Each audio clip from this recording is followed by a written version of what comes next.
Hi there, Dal from Challengers Comics here to talk to you all about so many cool new books that are coming out this week.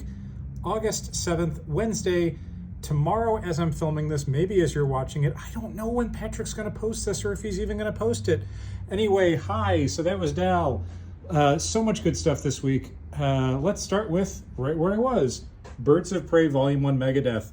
I don't personally buy a lot of comic books. I take a lot of stuff and I read it and I bring it back and I make sure that I know everything that's coming out, but I don't necessarily keep it in my house. I'm buying this. This first arc for Birds of Prey, Kelly Thompson, Leonardo Romero, Jordi Belair, so great, so fantastic. I wish it was coming out in a giant oversized deluxe format so I could really like stare at the art for days and days, but instead it's in a regular affordable format, which means you have no excuse not to come and grab this. It's so good. What else is out this week? We're going to browse through the shelves. Hey, we got Absolute Power number 2. It's the next sequential chapter in the Absolute Power story. Arkham Horror number 1. This is, I believe, adapting a game of some sort. I'm not sure. Avengers. Storm's on the team. Valerio Schiti is the new artist. If you've not been picking up Jed McKay's really excellent and underrated Avengers series, this is the time to do it. We got new Batman. We got a Betty and Me facsimile edition. Not a ton of stuff on the inside that's super relevant, but boy, this meme's all over the place, so now you can own a copy of the original comic, but a facsimile of it. Birds of Prey, brand new issue. Sophie Campbell is the guest artist this month, and it's fantastic. Blood Hunters, the first post-Blood Hunt series is going to be coming out. We've got a new Cowl series from Kyle Higgins and team. We've got a Cyberforce issue by Talent Hunt winners for Top Cow. New Daredevil, new Deviant, a new EC comic, Cruel Universe. This is their science fiction anthology, and a companion to the Epitaphs from the Abyss horror anthology that Oni and EC released a few weeks ago. A whole bunch of variant covers and foils for that. We got Gotham City Sirens, which is a new weekly miniseries for the month of August. It's taking the place of Poison Ivy, Catwoman, and Harley Quinn. Those books are all going on hiatus for the month, although you can read a Harley Quinn backup in this week's new Batman. For Leah Williams and several artists, Gotham City Sirens.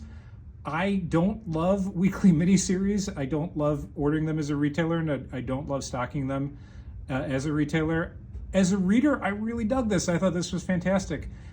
We ordered copies for the shelf of the next 3 issues, which we don't normally do for weekly series, because Leah Williams is so good at what she does. So please pick this up. This is very cool. Again, wish it wasn't coming out weekly, but the good news is it's fantastic. We've also got Pedestrian number 1, a new Magma comic series. Don't you want to know what that book is about from looking at that cover? Power Fantasy number 1 is our pick of the week, and so excellent. Read a preview of it about a couple months ago, and loved it so much that we did something we don't normally do, which is we went crazy ordering it. Look at them stacks of Power Fantasy. That's because you don't know that this is your new favorite book yet, but you're going to find out. And we don't want you to be coming to us in a couple months saying, hey, I heard about this great new book, Power Fantasy, and us saying, we're all sold out and they're on the 4th printing or whatever. This is the first print. The A cover is a 50-50 split. You can see the same design in the background, but it's dressed a little differently by designer Ryan Hughes. There's also a Stephanie Hans variant because, hey, it's a Kieran Gillen book, so why not have a Stephanie Hans variant? And then we have the 1 in 50 Ryan Hughes super cool variant. What else? Red Before Black. I'm anxious to read this. Patrick read it, loved it. We ordered a whole bunch because it's by Stephanie Phillips and Goran Suzuka. I am excited to read a bunch of Florida dirtbags, which may be unnecessary. Having a cool crime comic. I have Florida in my blood, so that's fun. What else? Spider-Man Black Suit and Blood. This is the next in the Black, White, and Blood miniseries, but these are all stories about Spider-Man in his black suit. A bunch of short stories in the first issue. J. Michael Straczynski does one, Dustin Wynn does one, GM DeMatteis is on one, Elena Casagrande, bunch of great creators. We got a couple different covers and an incentive variant for it. Ultimate Spider-Man number 1. I think this is the 7th printing, if I'm reading the cover correctly, which is insane to think about. Venom War, brand new Al Ewing Venom event series. There's a million one-shots and tie-ins and stuff, but this is the main book. And here's the best thing. So we got 3 different covers. We got your basic cover, we got your negative space variant, but then we've also got the Chris Giarrusso variant. And what Chris Giarrusso is doing for his variants for all of these issues is drawing it exactly the same way as the A cover, just in his style.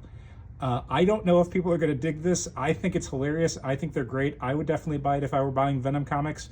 Please let us know if you think this is cool or if we should stop ordering these.